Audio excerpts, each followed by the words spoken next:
Hey everyone, welcome back to our channel. Today we're diving into a topic that everyone can benefit from, how to make a conversation with anyone. Sometimes you're at a party and you see someone standing by themselves and you think, I should go talk to them, but then you're like, but what if they don't want to talk to me? Well, I'm here to tell you that most people are actually open to talking, especially if you approach them with a friendly attitude and a smile. So, let's get straight to the point and make sure you leave here with some solid tips. All right, let's kick things off with a surefire way to break the ice: compliments. Everyone loves a good compliment, right? It's like a little sprinkle of joy that can brighten someone's day. And the best part is, it's so easy to do. Just find something you genuinely admire about the person and tell them. Maybe you love their shoes or their laugh or their positive energy. Whatever it is, say it with a smile. It doesn't have to be anything over the top or cheesy. Just a simple, hey, I love your sense of humor, or those earrings look amazing on you. You'll be surprised how a little compliment can instantly warm up a conversation. It's like opening a door and inviting someone in.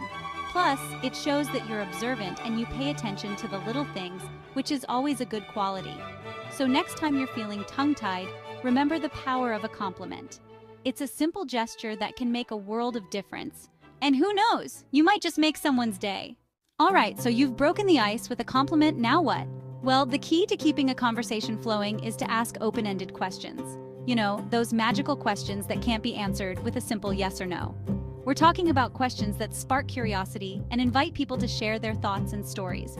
Instead of asking, did you have a good day? Try something like, what was the highlight of your day? See the difference? The first question is a conversation killer, while the second one opens up a world of possibilities. People love to talk about themselves, it's true.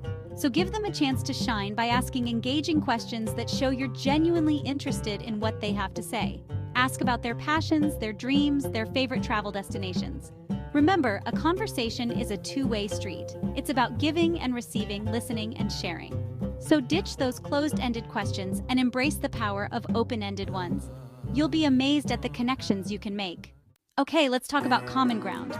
Finding common ground is like discovering a secret handshake with someone. It's that instant connection that says, hey, we're on the same wavelength. And the best part is, it can be about anything. Maybe you both love to hike, or you're obsessed with the same TV show, or you both have a passion for rescuing animals. Whatever it is, that shared interest becomes a bridge that connects you. So, how do you find this magical common ground? Well, it starts with being a good listener. Pay attention to what the other person is saying and look for clues. Do they mention a favorite band you love? Do they talk about a hobby you've always wanted to try? These are all golden opportunities to build a connection. Don't be afraid to share your own interests too. You never know what might resonate with the other person. The more you put yourself out there, the easier it will be to find that common ground and build a genuine connection. Now, I know what you're thinking. Ellen, I thought we were supposed to be getting to know the other person, not talking about ourselves. And you're right, listening is crucial. But here's the thing, a conversation is a two-way street. It's about give and take, sharing and receiving. When you share something about yourself, you're letting the other person into your world a little bit. You're showing them that you're open and approachable, and you're giving them something to relate to. It doesn't have to be anything too personal or profound.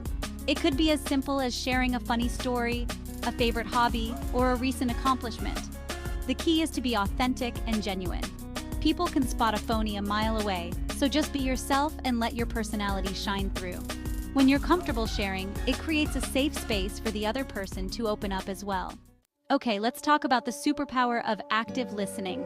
Active listening isn't just about hearing the words someone is saying, it's about truly engaging with their message, both verbally and non-verbally.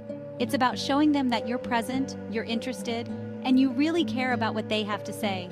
Think of it this way.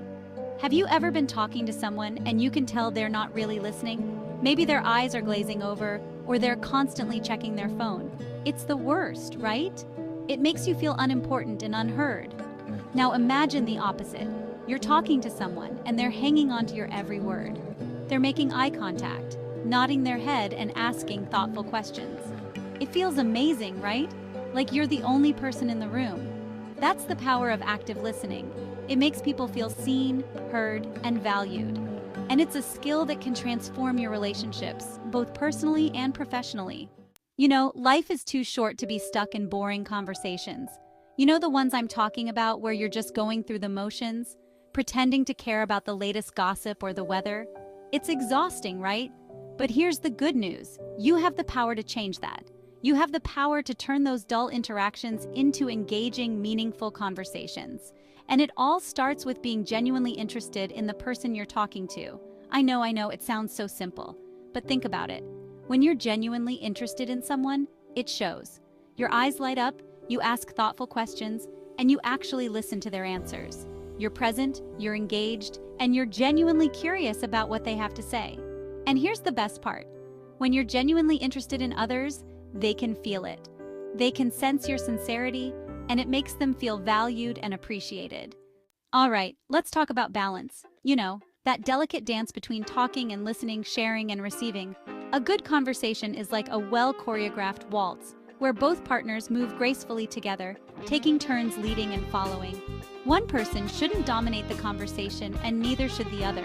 It's about finding that sweet spot where both people feel heard, respected, and engaged. Now, I know some of you might be thinking, but Ellen, I'm an introvert.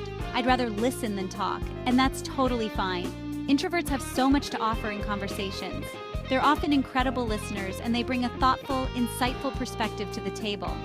The key is to find a balance that works for you. If you're naturally more reserved, that's okay. You don't have to turn into a chatterbox overnight. Just focus on being present, engaged, and offering your own unique perspective when you feel comfortable. And there you have it, 7 ways to make a conversation with anyone. Remember, the key is to be genuine and show interest in the other person. Don't be afraid to step outside of your comfort zone, try these tips, and watch your conversations blossom. You might just make a new friend, impress a potential employer, or simply brighten someone's day.